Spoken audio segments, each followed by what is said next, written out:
प्रश्न ये है कि जैसे कई परिस्थिति ऐसी आती है, जैसे एक वादी पक्ष है जिसका लड़का मर गया जी। और वो कह रहा है कि इसने मारा है, जी। इसी ने मारा है। जी। और हम परिस्थिति उसको वैसे उसका कोई एविडेंस भी इस तरह का नहीं है, ना हाँ। उसने देखा ना हमने देखा। और वो चिल्लाता है कि नहीं, मैंने नहीं मारा, मैं वहाँ था ही नहीं, मैंने ये किया ही नहीं। जी। तो उस स्थिति में भी हम छोड़े उसको? जी। तो हाँ, छोड़ा जा नहीं सकता क्योंकि रिपोर्ट है हाँ, रिपोर्ट है। और पक्का पॉइंट है नहीं कि वो अपराधी है। तो वही आरोप जो अभी हाँ। पुलिस ने ये कर लिया होगा, इसलिए हाँ, छोड़ दिया। बिल्कुल अभी बिल्कुल। कुछ दिन पहले, अभी 3-4 दिन पहले इस तरह की ये घटना थी, 8 दिन पहले। जी। तो इसी तरह का था, वो पारिवारिक मामला था। जी। पर वो नहीं माने, नहीं यही है। तो वहाँ ऐसा लगता है कि वहाँ जिम्मेवारी हमारे पे भी करना। नहीं, उस समय आपकी जिम्मेवारी, क्योंकि आप अंतर्यामी तो है नहीं। अंतर्यामी का मतलब जो पर्दे के पीछे की बात है वो तो पता है नहीं। आप तो साक्ष्य और रिपोर्ट दो के ही आधार पर कर सकते हैं।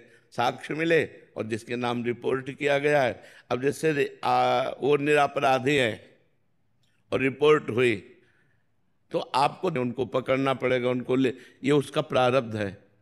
वो पाप का प्रारब्ध है जो अभी तक भोगा नहीं है। और वो पाप गुप्त है तो अब उसे फंसाएगा, उसमें आप कोई अपराधी नहीं है, उसमें आपका कोई दोष नहीं है। क्योंकि जैसे न्यायाधीश है, अब वो तो साक्ष्य के अनुसार दंड देता है और निर्दोष है, लेकिन पूरे साक्ष्य उसके हैं, तो उसका कोई पाप है पूर्व का जो उसको दंड देने के लिए उद्यत हो गया है। वर्तमान में तो निष्पाप है, लेकिन उसका पूर्व का कोई पाप है। तो इसमें आप का कोई दोष नहीं है। उस समय सही है, लेकिन पीछे उसने कोई पाप किया जो उसे फंसा रहा है, जो उसे थप्पड़ चलवा रहा है। वो कह रहा है मैं कसम से कह रहा हूं मैंने पाप नहीं किया, ये अपराध नहीं किया।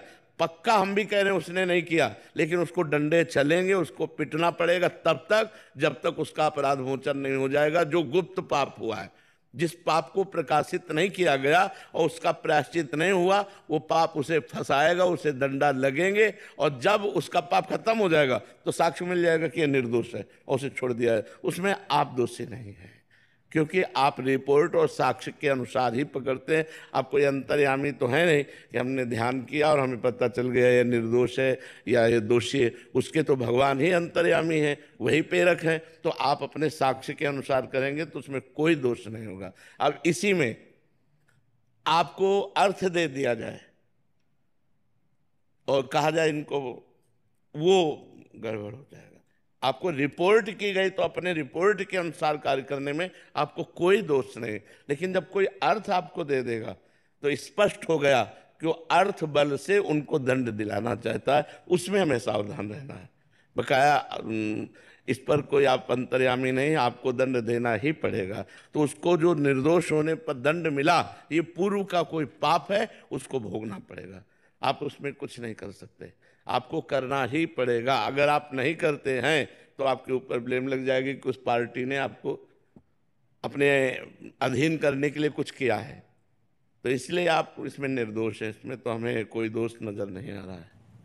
ये ये हमेशा हर पुलिस वाले के साथ हाँ, बिल्कुल क्वेश्चन रहता है। बिल्कुल। क्योंकि हत्या के मुकदमे में किसी को भेजना, बिल्कुल पूरा जीवन उसका। बर्बाद हो जाना, तो उसका पाप आप अवश्य में भोक्तव्यम कृतम कर्म शुभाशुभम होई सोई जो राम रचि राखा को कर तर्क बढ़ावे शाखा। भोग भोगना पड़ेगा, अवश्य भोगना पड़ेगा। एक आदमी ने किसी लड़की को फंसा करके गुप्त रूप से घर में रखा और बात बिगड़ गई तो मारकर घर में ही दफना दिया। और इतनी सफाई से कार्य किया कि किसी उस क्षेत्र की लड़की नहीं थी तो किसी को पता नहीं चला। 10 वर्ष व्यतीत हो गए।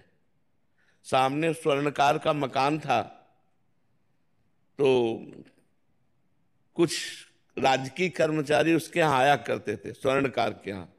और वो ऐसा नंबर 2 का काम करता था, तो उनको पता चला तो कुछ फीस वो देता रहा। अब धीरे धीरे खान पान रात्रि भर वहीं रुकना, तो उनको पता चल गया कि तिजोरी कहाँ है, पैसा कहाँ है सब। रात्रि में स्वर्णकार को मार डाला राजकीय कर्मचारियों ने। और उनका सब सामान लेकर बाग से लेकर निकल रहे थे, तो वो आदमी लघु शंका के लिए निकला। जो 10 वर्ष पहले केस कर चुका था और कुछ नहीं, कोई नहीं जान पाया। वो निकला, उन्होंने देखा तो उनका, कुछ करके आ रहे हो आप लोग, घबराए दिखाई दे, बॉक्स कहाँ से लेके आ रहे हो? उनका, चुप रहो चुप रहो, हम तुमको भी इसमें से कुछ दे देंगे, तुम अपने घर जाओ। तो उनका नहीं, हम ये तुम्हें चोरी नहीं करने देंगे। तो उसने कहा हम चोरी नहीं किया, हम उसको मार के भी आ रहे हैं। अगर तुम्हें चैन से जीना है तो इसमें कुछ हिस्सा ले लो और जाओ। तो उसने कहा बिल्कुल नहीं ले सकते, हल्ला मचा रहे हैं। बोले मचाओ हल्ला। उसने हल्ला मचा दिया। हल्ला मचा दिया तो उसने उसको पकड़ लिया, हल्ला मचाने वाले को, और कहा अब भाग के कहाँ जाएगा? 10-20 लोग आ गए, बोले इसने स्वर्णकार को मार कर देखो, ये बॉक्स लेकर के जा रहा था, हम पकड़ा है तो हल्ला मचा। पूरा का पूरा केस उसके ऊपर डाल दिया। अब जब साक्ष्य और सब प्रमाण मिल रहे हैं तो जब जज के सामने गया, बहुत रोया और उसने कहा हृदय से कहता हूं, फांसी तो तुम्हें देना है, फांसी दे दो, आजीवन कारावास देना है, आजीवन। हृदय से कहता हूं मैंने पाप नहीं किया। तो उसने कहा सच्ची बताओ, भगवान को साक्षी करके बताओ, तुमसे कोई ऐसा पाप हुआ है क्या इस जन्म में जिसका तुम्हें दंड नहीं मिला? जज ने कहा कोई ऐसा पाप हुआ है जिसका तुम्हें दंड नहीं मिला? सच्ची बताना। तो उसने हृदय से बताया कि हाँ ऐसा। तो देखो वो पाप कैसे फंसा दिया, उसको कैसे फंसा दिया, लघु शंका के लिए निकला, केस बन गया। तो कई ऐसी घटनाएं होती हैं हमारे जीवन में जिसमें वर्तमान में हम दोषी नहीं होते, लेकिन भूतकाल का किया हुआ अपराध हमको वर्तमान में फंसा के दंड देता है। इसलिए आप बिल्कुल प्रसन्न रहिए, इसमें आप दोषी नहीं है।